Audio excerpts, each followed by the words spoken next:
ચલો ધોરણ 10 વિષય વિજ્ઞાન ચેપ્ટર 3 ધાતુઓ અને અધાતુઓ એમાં ધાતુઓના રાસાયણિક ગુણધર્મો એમાં આપણે બે જોઈ ગયા છીએ કયા બે જોયા રાસાયણિક ગુણધર્મોમાં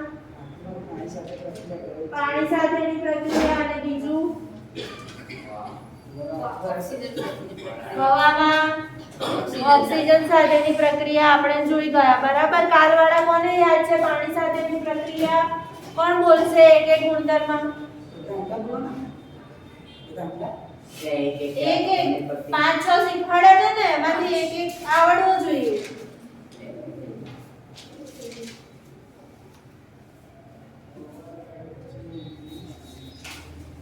ચલો કોણ બોલશે અહીંયા સાઈડ બીજા વિષયનું અહીંયા મૂકી દો ઓપ્શન પર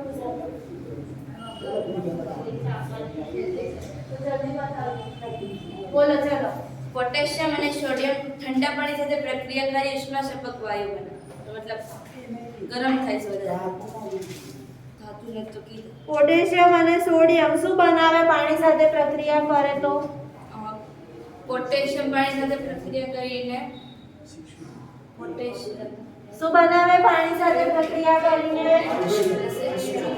હાઇડ્રોક્સાઇડ બનાવે અને કયો વાયુ ઉત્પન્ન કરે હાઇડ્રોજન વાયુ ઉત્પન્ન કરે બરાબર પોટેશિયમ હાઇડ્રોક્સાઇડ શીખવાડ્યું તો કાલે કઈ રીતે સમીકરણ સંતુલિત કરવાનું ચલો બીજું કોણ બોલશે આગળ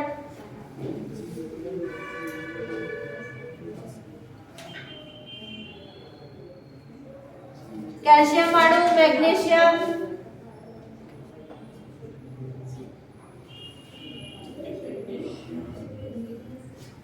બોલો Al જેને Mg અને Cc એ અને ઓક્સાઇડના પાતળા સ્તરે ઢંકાઈ જાય છે કારણ કે તેમાં ઓક્સિડેશન કરે છે કયું એલ્યુમિનિયમ એલ્યુમિનિયમ મેગ્નેશિયમ ઝિંક અને સીસુ અને સીસુ આ કયું છે પાણી વાળું છે કે ઓક્સિજન વાળું છે ઓક્સિજન વાળું છે આપણે પાણી વાળું બોલવાનું છે પાણી વાળું કાલ શીખવાડે કાઈ બોલો શીશુ કોપર ચાંદી અને સોનું પાણી સાથે પ્રક્રિયા બરાબર ચલો બોલો આગળ એલ્યુમિનિયમ લોખંડ અને ઝિંક હવામાં હવા સાથે પાણીની વરાળ સાથે પ્રક્રિયા કરે છે તે ઠંડા અને ગરમ પાણી સાથે નથી પ્રક્રિયા કરતું પાણીની વરાળ સાથે પ્રક્રિયા કરે છે ચલો હવે આજે આપણે ધાતુઓની એસિડ સાથેની પ્રક્રિયા જોઈશું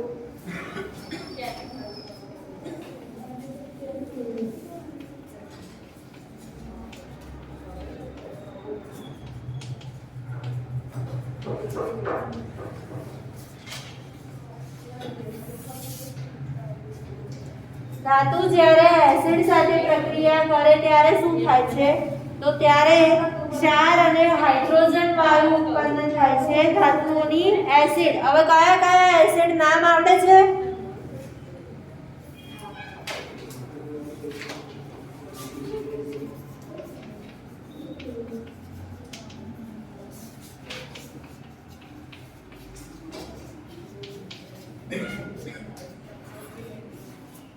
કયા કયા એસિડ હોય બોલો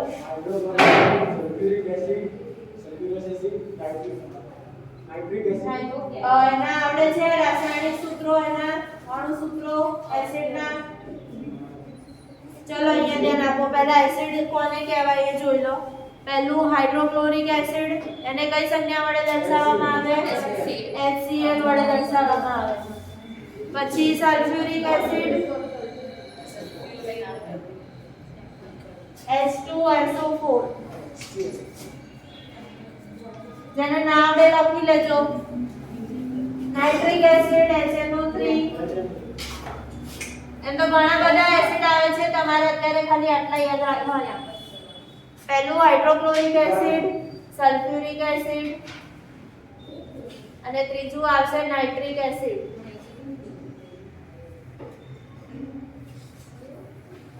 લાસ્ટ નોટ કરું નાઇટ્રિક એસિડ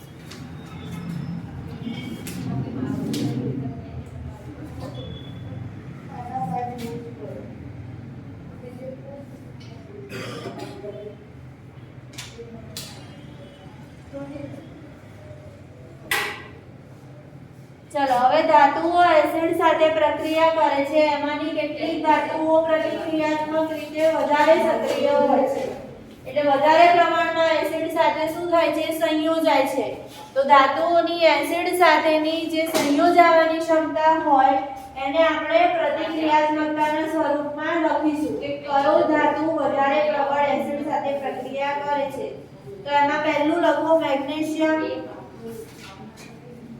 ધાતુઓની મંદ એસિડ સાથેની પ્રતિક્રિયાત્મકતા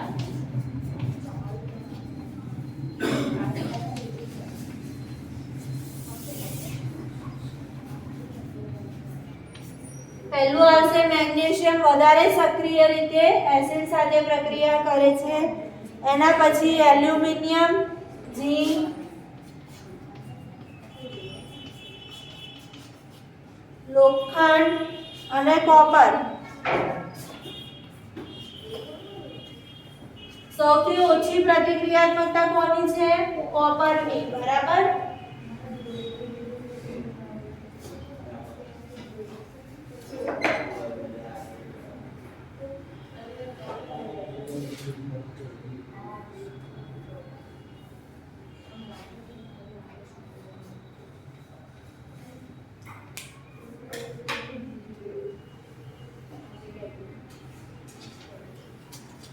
ચલો હવે ધાતુઓ જે છે એમાં અહીંયા જે નાઇટ્રિક એસિડ આપેલું છે તો અમુક જે ધાતુઓ છે નાઇટ્રિક એસિડ સાથે પ્રક્રિયા કરતા નથી હવે તેનું કારણ શું અહીંયા તો એવું લખેલું છે કે એસિડ સાથે પ્રક્રિયા કરીને ક્ષાર અને હાઇડ્રોજન વાયુ ઉત્પન્ન થાય પરંતુ જ્યારે ધાતુઓ નાઇટ્રિક એસિડ સાથે પ્રક્રિયા કરે છે ત્યારે એ લોકો પ્રક્રિયા કરી શકતા નથી ધાતુઓ હવે તેનું કારણ શું છે એવું પૂછાતું હોય છે કેમ ધાતુઓ HNO3 એટલે કે નાઇટ્રિક એસિડ સાથે પ્રક્રિયા કરતા નથી તો તેનું કારણ એ છે કે નાઇટ્રિક એસિડ જે છે તે શું છે પ્રબળ ઓક્સિડેશન કરતા છે શું છે ઓક્સિડેશન પ્રબળ ઓક્સિડેશન કરતા કોને કહેવામાં આવે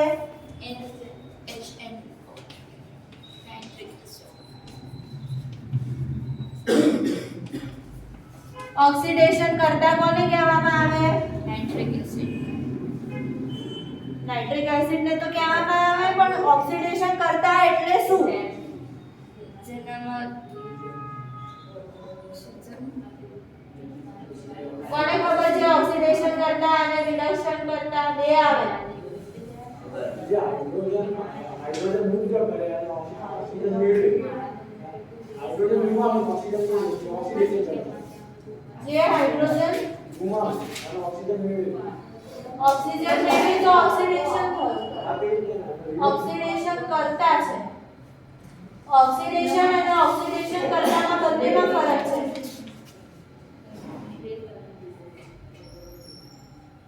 ઓક્સિડેશન કરતા એટલે ઓક્સિડેશન કરનાર બરાબર બીજાનું શું કરે ઓક્સિડેશન અને પોતાનું શું થાય રિડક્શન એને ઓક્સિડેશન કરતા કહેવાય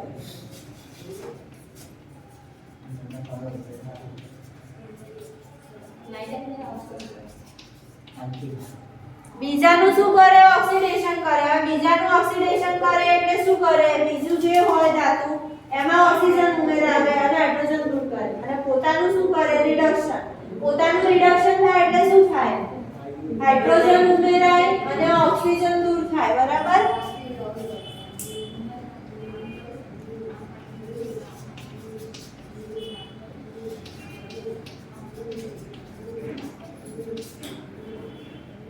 એને ઓક્સિડેશન કરતા બરાબર બીજાનું ઓક્સિડેશન કરે અને પોતાનું રિડક્શન થાય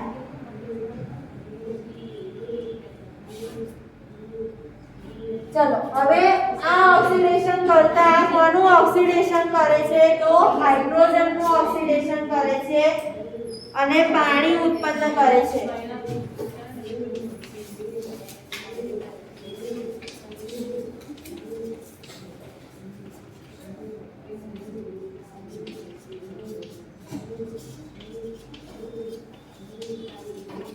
બરાબર બીજાનું ઓક્સિડેશન કરે પણ બીજો કોણ તો કોનું ઓક્સિડેશન કરે છે? હાઇડ્રોજનનું ઓક્સિડેશન કરે છે અને શું ઉત્પન્ન કરે છે? પાણી ઉત્પન્ન કરે છે.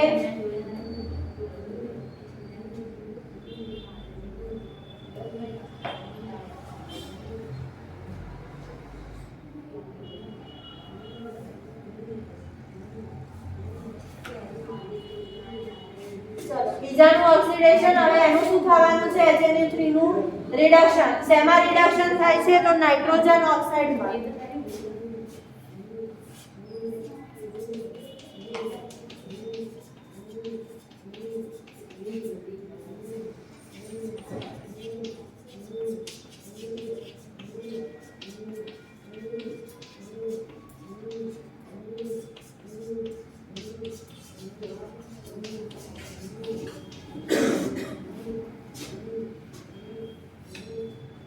પોતાનું શેમાં રિડક્શન થશે? નાઇટ્રોજન ઓક્સાઇડમાં રિડક્શન થશે. એટલે HNO3 જોડે પ્રક્રિયા કરાવીએ તો NO N2 NO2 માં રિડક્શન પામશે. અને બીજું જેનું બી એ ઓક્સિડેશન કરે છે, હાઇડ્રોજનનું ઓક્સિડેશન કરીને કયું? પાણી ઉત્પન્ન કરશે. બરાબર છે? ખબર પડી બધાને કે ઉપરથી કહું છે હજી?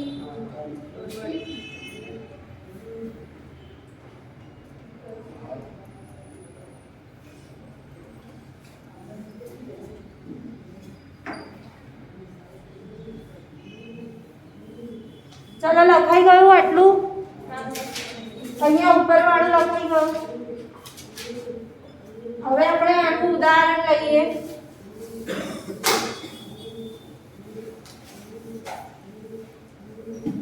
હવે મેગ્નેશિયમ અને મેંગેનીઝ એ બે ધાતુ છે જે HNO3 સાથે પ્રક્રિયા કરે છે. આ અપવાદ છે. બરાબર? કઈ ધાતુઓ? મેગ્નેશિયમ અને મેંગેનીઝ HNO3 સાથે પ્રક્રિયા કરે છે અને કયો વાયુ ઉત્પન્ન કરશે? હાઇડ્રોજન વાયુ. બરાબર છે?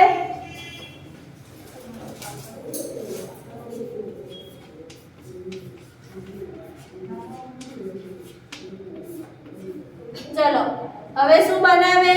HNO3 નું શેમાં રિડક્શન થશે? નાઇટ્રોજનના ઓક્સાઇડમાં. બરાબર? શેમાં થશે રિડક્શન? નાઇટ્રોજનના ઓક્સાઇડમાં. તો મેગ્નેશિયમ નાઇટ્રેટ બનાવશે.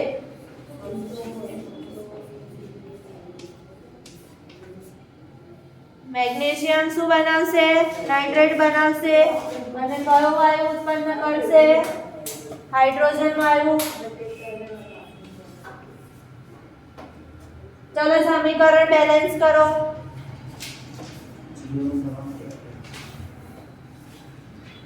ચલો સમીકરણ બેલેન્સ કરો. અહીંયા આગળ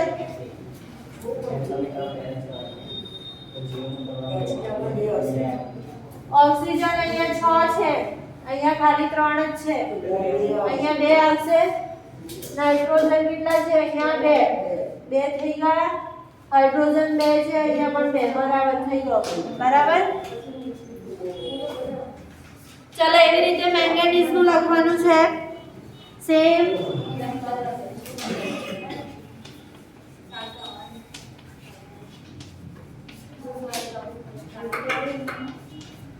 પાછળ વાતો નહીં.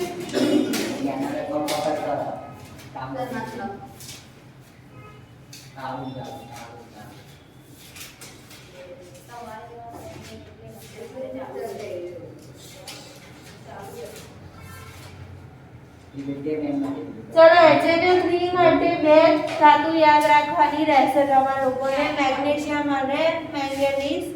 અને આ ઓક્સાઇડ અને શેમાં રિડક્શન થાય છે યાદ રાખવાનું ખાસ કરીને.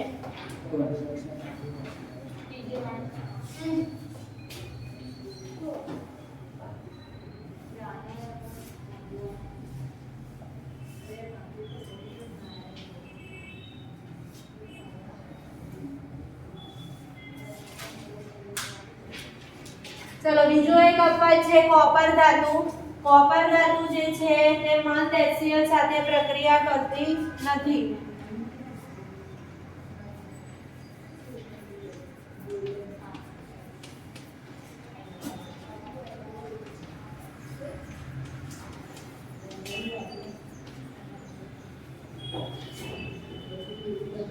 આ ચેપ્ટરમાં અપવાદ જે હોય છે ને એ ખાસ યાદ રાખવા પડે. બધું આવડશે પણ આપવાનું નહીં આવડે. બધી જાતનું મિક્સ થઈ જશે છેલ્લે આખું ચેપ્ટર પતે એના વચ્ચે. એટલે તમારે થોડી પ્રેક્ટિસ કરવાની વાંચવાની આ ચેપ્ટરમાં. ના કરે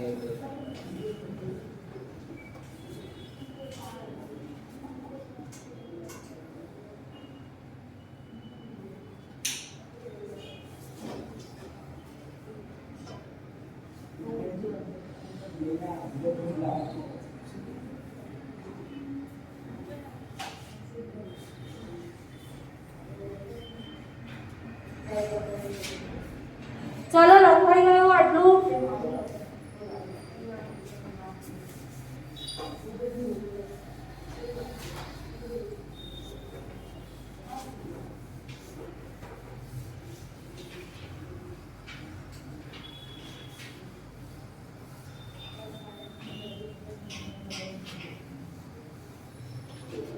ચામો તો મિલાય નથી. ચલો હવે એક આવે છે એક્વારિજિયા. સાંભળ્યું છે નામ એક્વારિજિયા? એક્ઝામમાં પૂછવા આવે.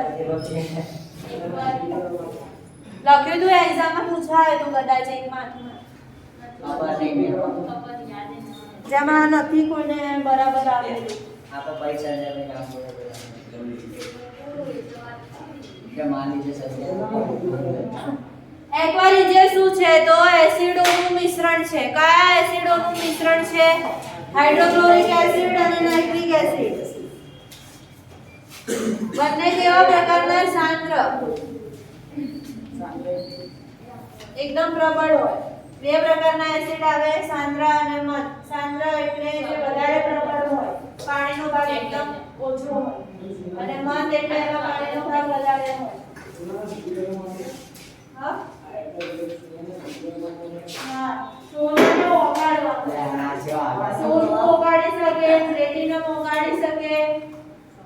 એક્વારિજિયાનું મિશ્રણ કેટલા પ્રમાણમાં લેવાનું? HCl અને HNO3 તો 3:8. કેવી રીતે 3:8?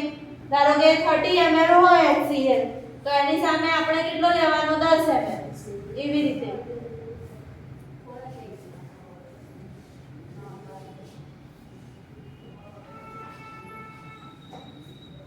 ત્રણ જેમ એકના પ્રમાણમાં આ મિક્સ કરવામાં આવે છે અને તેની મદદથી શું કરવામાં આવે છે? સોનાને ઓગાળવામાં આવે છે. બરાબર? સોનાને ઓગાળી શકે.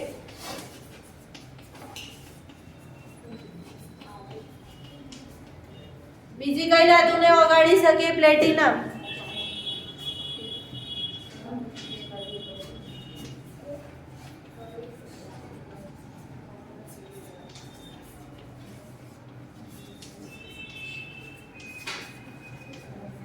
એક્વારિજિયા ધુમાયુમાન પ્રવાહી છે કારણ કે બંને એસિડ કેવા છે? સાંદ્ર પ્રકારના. તો ધુમાડા ઉત્પન્ન થતા દેખાય તમને લોકોને.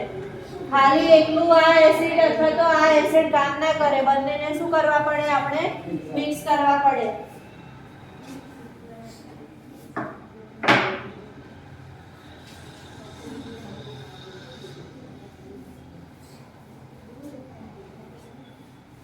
આ એક માર્કમાં પૂછાતો હોય છે એક્વારિજિયાનું મિશ્રણમાં કયા એસિડ હોય છે અને તેનું પ્રમાણ કેટલું હોય છે.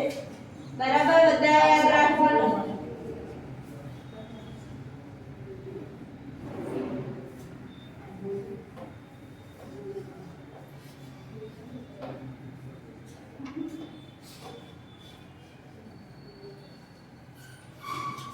ચલો આવડશે પછી એક્વારિજિયા પૂછાય તો એક્ઝામમાં.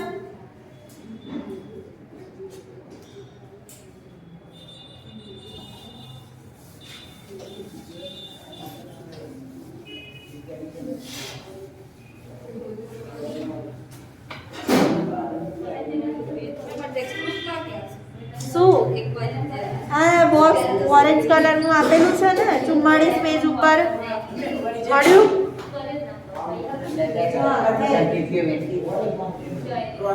હા, રોયલ. એ જ એક્વારિજિયા. એટલે લેટિન ભાષા હોય ને એમાંથી એને એનો મીનિંગ રોયલ પાણી થાય છે લેટિન ભાષામાં.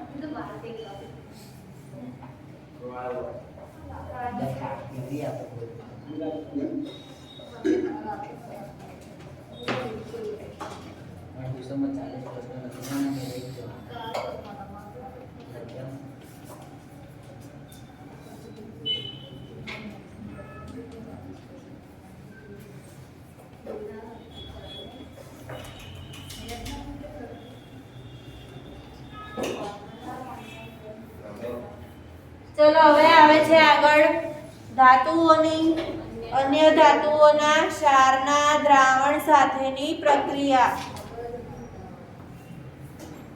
ચલો એમાં તમને પ્રવૃત્તિ આપેલી છે 3.12 એ વાંચો ચલો અહીંયા. હા 44 પેજ ઉપર છે. તાંબાના એક શુદ્ધ તારનો એક ખીલો કૃષ્ણડીઓમાં તાંબાના તારને આયર્ન સલ્ફેટના દ્રાવણમાં મૂકો અને લોખંડી ખીલીને કોપર સલ્ફેટના દ્રાવણમાં મૂકો. 20 મિનિટ બાદ તમારા અવલોકન નોંધો. કઈ કૃષ્ણડીમાં પ્રક્રિયા થયેલ છે એવું તમને જાણવા મળે છે. કયા આધારે તમે કહી શકો કે ખરેખર પ્રક્રિયા થયેલ છે? શું તમે પ્રક્રિયા 3.9, 3.10 અને 3.11 માટે તમારા અવલોકનનો વચ્ચે કોઈ સહસંબંધ પ્રસ્થાપિત કરી શકો છો? કઈ પ્રક્રિયા માટે સંબંધિત રાસાયણિક સમીકરણ લખો. પ્રક્રિયાના પ્રકારના નામ આપો.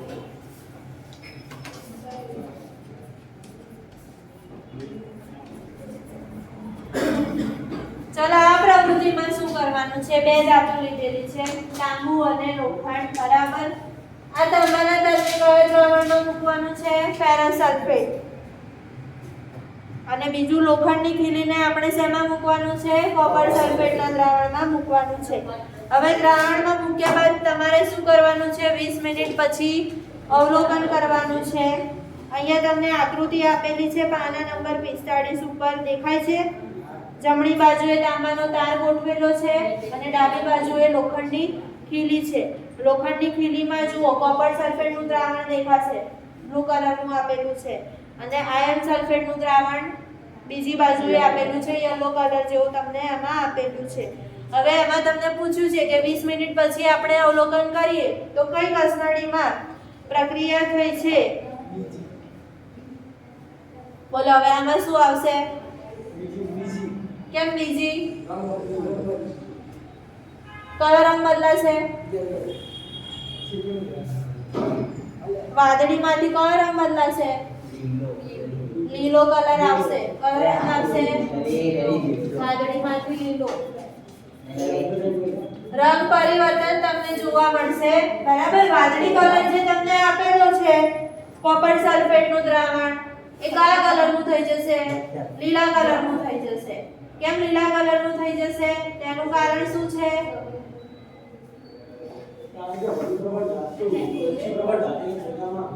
વિસ્થાપન કરે. સક્રિય ધાતુ જે હોય તે ઓછી સક્રિય ધાતુને શું કરે? એના જે દ્રાવણ હોય સંયોજનોનું એમાંથી એને વિસ્થાપિત કરી દે. ચલો પહેલા આપણે સમીકરણ જોઈ લઈએ લોખંડનું. Fe+CuSO4 બરાબર છે. લોખંડની ખીલી એને આપણે લોખંડ Fe વડે દર્શાવીશું પ્લસ કોપર સલ્ફેટનું દ્રાવણ. બરાબર. હવે આમાંથી સક્રિય ધાતુ કઈ આવે છે? કોપર કે Fe? Fe આની સાથે જોડાશે. બરાબર. ફેરસ સલ્ફેટ બનશે FeSO4 પ્લસ કઈ ધાતુ? Cu copper. બરાબર છે.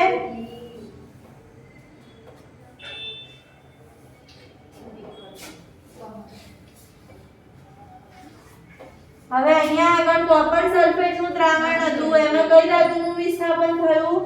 કોપરનું વિસ્થાપન થયું.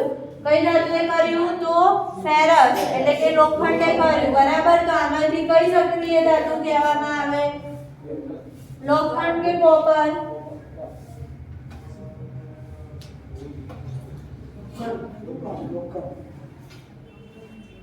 લોખંડ કે કોપર? જુઓ આને આપણે ધાતુ એ કહીએ અને આપણે ધાતુ નું દ્રાવણ બરાબર, તમને A અને B કરીને આપેલું છે. A ના ક્ષારનું દ્રાવણ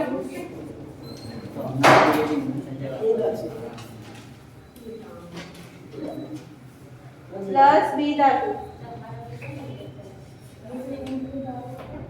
બરાબર છે. આને ધાતુ A, આ ધાતુ B તરીકે દર્શાવીશું. B ના ક્ષારનું દ્રાવણ. બરાબર છે. અહીંયા આપણને શું મળે? A ના ક્ષારનું દ્રાવણ. બરાબર, અહીંયા જે પણ ધાતુ A તરીકે તમે લો એના ક્ષારનું દ્રાવણ અહીંયા લખવાનું રહે તમારે. અને અહીંયા ધાતુ B, જેનું અહીંયા આપણે વિસ્થાપન થતું હોય છે. બરાબર, તો અહીંયા આગળ કઈ ધાતુ વધારે સક્રિય છે? લોખંડ. કોપર કરતા વધારે સક્રિય છે, કારણ કે તે કોપર સલ્ફેટના દ્રાવણમાંથી કોપરનું શું કરે છે? વિસ્થાપન કરે છે.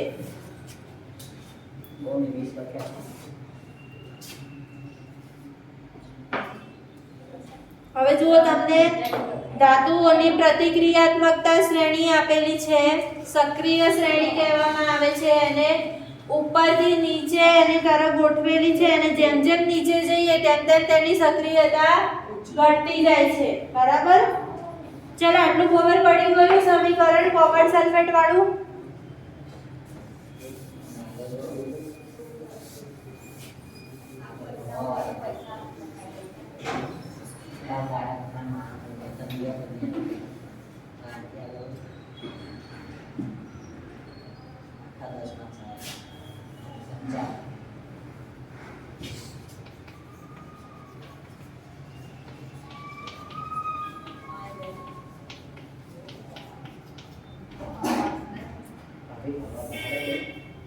ચલો, ધાતુઓની સક્રિયતા શ્રેણી.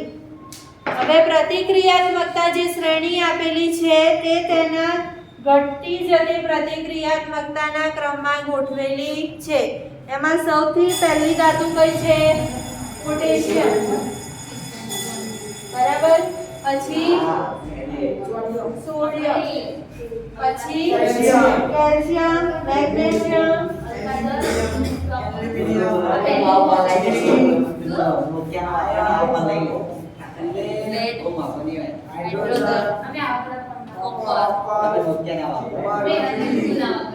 કોપર, પછી કઈ છે?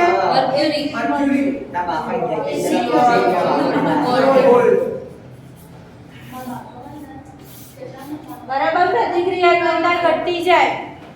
પોટેશિયમ સોડિયમનું વિસ્થાપન કરી શકે, સૌથી વધારે સક્રિય પોટેશિયમ. બધાનું વિસ્થાપન તે કરી શકે. કોઈપણનું દ્રાવણ તમે બનાવો, મેગ્નેશિયમ સલ્ફેટ, એલ્યુમિનિયમ સલ્ફેટ, તો પોટેશિયમ શું કરે? પોટેશિયમ સલ્ફેટ બનાવે અને મેગ્નેશિયમને છૂટી પાડી દે. એવી રીતે કેલ્શિયમ હોય અને મેગ્નેશિયમ ની આ બંને લઈએ. મેગ્નેશિયમ ના ક્ષારનું દ્રાવણ હોય, ધારો કે આવી રીતે હોય, મેગ્નેશિયમ સલ્ફેટ. બરાબર, તો કેલ્શિયમ આની સાથે જોડાય અને મેગ્નેશિયમને છૂટી પાડી દે. કેલ્શિયમ સલ્ફેટ બની જાય. તો આવી રીતે જે છે સક્રિયતા શ્રેણીનો ક્રમ બધાએ યાદ રાખવાનો રહેશે.